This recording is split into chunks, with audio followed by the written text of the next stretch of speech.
大家好，我是大发，欢迎来到大发长乐阁。Hello，你学一款桌游需要多少时间呢？5分钟、10分钟、30分钟、1个小时。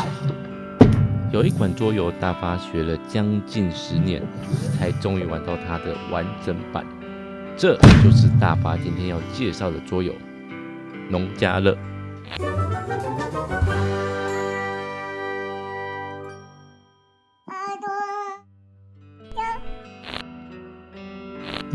农家乐是款标准的工人摆放桌游，玩家要将自己的农夫占据在各样的行动格上执行行动。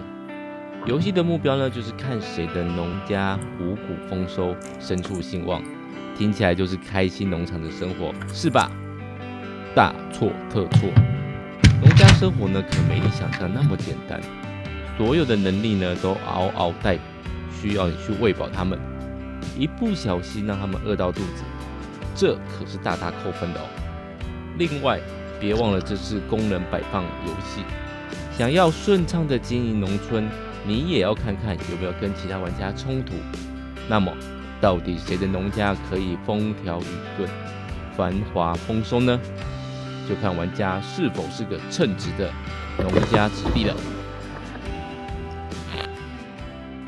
大发有农家乐已经好多年了但一直停留在去掉卡牌的农家乐入门模式家庭版。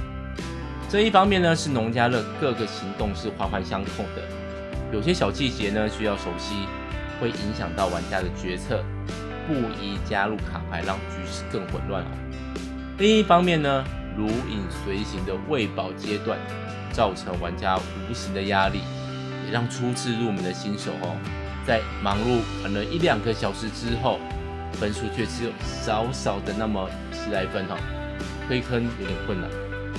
不过呢，直到最近，大发跟桌友们用 BGA 玩了多场的农家乐，终于加入卡牌，体验到农家乐的完全体，这才豁然开朗。